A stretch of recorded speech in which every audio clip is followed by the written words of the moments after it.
Hi കൂട്ടുകാരെ, അപ്പോൾ ഇന്ന് നടന്ന 10th പ്രിലിംസിൻ്റെ ഒരു 25 ക്വസ്റ്റ്യനും ആൻസറുമാണ് നമ്മൾ ഡിസ്കസ് ചെയ്യാൻ പോകുന്നത്. അപ്പോൾ ക്ലാസ്സിലേക്ക് പോവാം. കേരളത്തിലെ പാരമ്പര്യേതര ഊർജ്ജ സ്രോതസ്സുകളെക്കുറിച്ച് പഠനം നടത്തുന്ന ഏജൻസിയാണ് അനർട്ട്. കേരളത്തിലെ പാരമ്പര്യേതര ഊർജ്ജ സ്രോതസ്സുകളെക്കുറിച്ച് പഠനം നടത്തുന്ന ഏജൻസിയാണ് അനർട്ട്. ക്രിക്കറ്റ് ബാറ്റ് നിർമ്മിക്കുന്നത് ഏത് മരത്തിൻ്റെ തടി കൊണ്ടാണ്? വില്ലോ മരം. ഗാന്ധിജി പങ്കെടുത്ത സമരങ്ങൾ കാലഗണന ക്രമത്തിൽ പട്ടികപ്പെടുത്തുക. ചമ്പാരൻ സത്യാഗ്രഹം 1917, നിസ്സഹകരണ സമരം 1920, ചൗരി ചൗര സമരം 1922, ക്വിറ്റ് ഇന്ത്യ സമരം 1942. ജലത്തിലൂടെ പകരുന്ന ഒരു വൈറസ് രോഗമാണ് മഞ്ഞപ്പിത്തം. ആകാശത്തിൻ്റെ നീല നിറത്തിന് കാരണമായ പ്രതിഭാസത്തിൻ്റെ പേര് വിസരണം.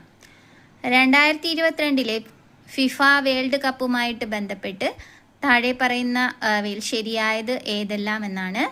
അർജന്റീന 3ാമതും കപ്പ് നേടി എന്ന് പറയുന്നുണ്ട്. പ്ലെയർ ഓഫ് ദി ടൂർണമെൻ്റ് ആയിട്ട് മെസ്സി തിരഞ്ഞെടുക്കപ്പെട്ടു. കിലിയൻ എംബാബയെ ഗോൾഡൻ ബൂട്ട് നേടി. അർജന്റീന 3ാമതും കപ്പ് നേടി. പ്ലെയർ ഓഫ് ദി ടൂർണമെൻ്റ് ആയിട്ട് മെസ്സി തിരഞ്ഞെടുക്കപ്പെട്ടു. കിലിയൻ എംബാബെ ഗോൾഡൻ ബൂട്ട് നേടി. എല്ലാ പ്രസ്താവനയും ശരിയായ പ്രസ്താവനകളാണ്. താഴെ പറയുന്നവയിൽ മത്സ്യ ഇനത്തിൽ പെടാത്തവ ഏത് എന്നാണ്. ചെമ്മീൻ മത്സ്യ ഇനം അല്ല. ലോകത്തിലെ ആദ്യത്തെ 6G പരീക്ഷണ ഉപഗ്രഹം വിക്ഷേപിച്ച രാജ്യം ചൈനയാണ്. ലോകത്തിലെ ആദ്യത്തെ 6G പരീക്ഷണ ഉപഗ്രഹം വിക്ഷേപിച്ച രാജ്യം ചൈനയാണ്.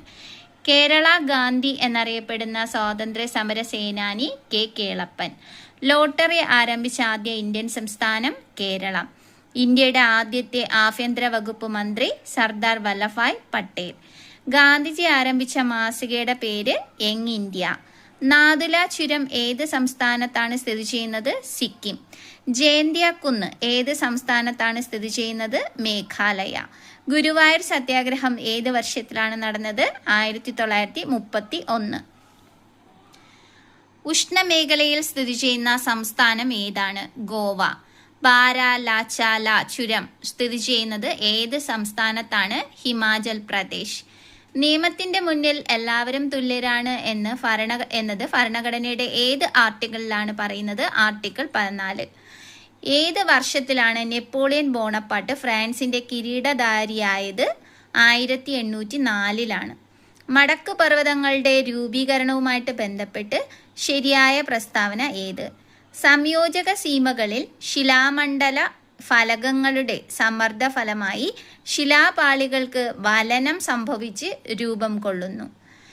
തൊഴിൽ പങ്കാളിത്തത്തിനും വരുമാനത്തിനുമുള്ള ലിംഗപദവി വ്യത്യാസങ്ങളുടെ കാരണങ്ങളെക്കുറിച്ച് ഗവേഷണ പഠനം നടത്തുകയും 2023 സാമ്പത്തിക ശാസ്ത്രത്തിനുള്ള നൊബേൽ സമ്മാനം നേടുകയും ചെയ്ത വനിത ആര്? ക്ലോഡിയ ഗോൾഡിനാണ്. Claudia Goldin. ദാരിദ്ര്യ ലഘൂകരണവും സ്ത്രീകളുടെ സാമ്പത്തിക ഉയർച്ചയും ലക്ഷ്യമിട്ട് 1998 മെയ് 17 ആരംഭിച്ച ദാരിദ്ര്യ നിർമ്മാർജ്ജന പദ്ധതി ഏത്? കുടുംബശ്രീയാണ് 1998 മെയ് 17 ആരംഭിച്ചത്. 1996 മാർച്ച് 14 നിലവിൽ വന്ന കേരള സംസ്ഥാന വനിതാ കമ്മീഷന്റെ ആദ്യ ചെയർപേഴ്സൺ ആയ കവയിത്രി ആര്? സുഗതകുമാരിയാണ്. വടക്കുകിഴക്കൻ ഇന്ത്യയിലെ ഏറ്റവും വലിയ ശുദ്ധജല തടാകമായ ലോക്താക്കിൽ സ്ഥിതി ചെയ്യുന്ന ചലിക്കുന്ന ദേശീയോദ്യാനം ഏത്? കേബിൾ ലഞ്ചാവോ ആണ് ചലിക്കുന്ന ദേശീയോദ്യാനം. ദക്ഷിണേന്ത്യയിൽ പല്ലവന്മാരുടെ കാലത്ത് രൂപപ്പെട്ട ക്ഷേത്ര നിർമ്മാണ ശൈലി ഏതു പേരിൽ അറിയപ്പെടുന്നു? ദ്രാവിഡ ശൈലി. ദക്ഷിണേന്ത്യയിൽ പല്ലവന്മാരുടെ കാലത്ത് രൂപപ്പെട്ട ക്ഷേത്ര നിർമ്മാണ ശൈലി ഏതു പേരിൽ അറിയപ്പെടുന്നു? ദ്രാവിഡ ശൈലി. അപ്പോൾ ഇന്നത്തെ ക്ലാസ്സിൽ ഇത്രയേ ഉള്ളൂ. ഇതിൻ്റെ ബാക്കി ക്വസ്റ്റ്യൻസ് നമ്മൾ ഡിസ്കസ് ചെയ്യുന്നതായിരിക്കും.